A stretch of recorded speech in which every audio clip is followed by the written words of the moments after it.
सद्गुरु, ग्रंथों में लिखा है कि इस दुनिया में जो कुछ भी हो रहा है, साथ ही हमारे जीवन में जो कुछ भी होता है, वो पहले से तय है। किस ग्रंथ में ऐसा लिखा है? कम से कम मैंने यही सोचा कि कुछ चीजें करना हमारे भाग्य में लिखा है, चाहे जो हो जाए। अगर ये सच है तो हमारा किसी न किसी दिन मरना भी तय है, तो दुनिया में हमारे जैसे लोगों का क्या काम है?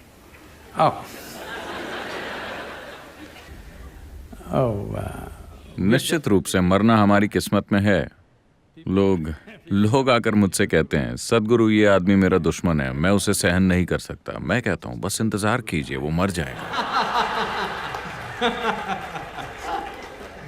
आपको कुछ नहीं करना है, बस इंतजार कीजिए, बस धीरज रखिए।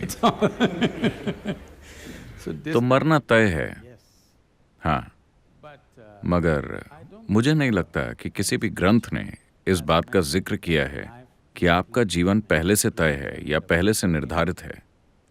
यह विचार विदेश से आया है।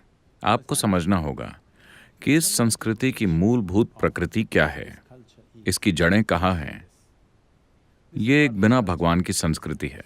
आपको ये समझना होगा, इस देश में कभी भगवान की कोई धारणा नहीं रही है। वो धारणा विदेश से आई है। मैं इसे ठीक से समझाता हूं, क्योंकि इससे बहुत से लोग नाराज हो जाते हैं। हमारे पास कई देवी देवता हैं, कई सारे। हम 33 करोड़ जैसी किसी संख्या की बात करते हैं। ये सारे देवी देवता कैसे आए? एक ही ईश्वर में विश्वास करने वाले मानते हैं कि कोई एक भगवान है जो ऊपर बैठकर आपके लिए चीजें करता है, यानी कि कोई ऐसा शख्स है जो सारे फैसले करता है। इस संस्कृति में ऐसा नहीं है। यहाँ कोई भगवान नहीं है, लेकिन बहुत सारे देवी देवता हैं। ये देवी देवता कौन हैं? अगर आप पीछे मुड़कर देखें तो आपके पास जितने देवी देवता हैं, उनके लिए जिस शब्द का इस्तेमाल किया जाता था, आप देवी हैं, वो है यंत्र। उन्हें हमेशा यंत्र कहा गया। यंत्र शब्द का अर्थ है मशीन या उपकरण या औजार। जब मैं हमारे योगिक मंदिरों को उपकरण कहता हूं तो लोग आहत हो जाते हैं। सद्गुरु ऐसा मत कहिए, ये हमें अपने जीवन से भी प्यारा है। मैंने कहा, अगर आप इससे आहत होते हैं तो आप आश्रम आइए, मैं आपको आश्रम में प्लम्बिंग का काम दूंगा, बिना किसी उपकरण के। आप अपने नाखूनों और दांतों से 3 दिन तक आश्रम में प्लम्बिंग कीजिए।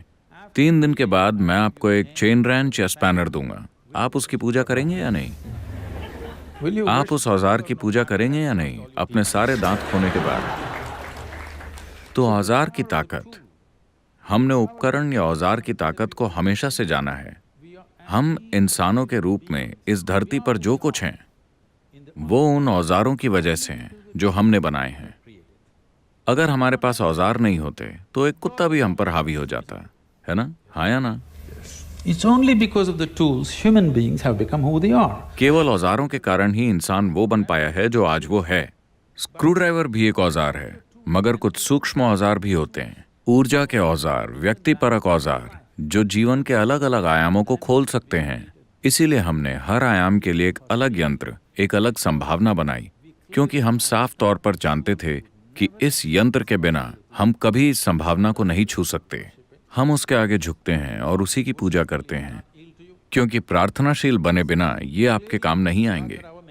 हम साफ तौर पर जानते हैं कि भगवान हमने ही बनाए हैं, बस बाकी लोग इसे भूल गए हैं। तो यहाँ हमने आपसे कहा कि आपका जीवन आपका कर्म है।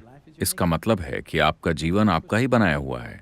तो पहले से तय होने का सवाल ही कहाँ है? ऐसी कोई चीज इस संस्कृति में नहीं है। धन्यवाद सद्गुरु। पर एक डॉक्टर के लिए सोचना खतरनाक है कि सब पहले से तय है।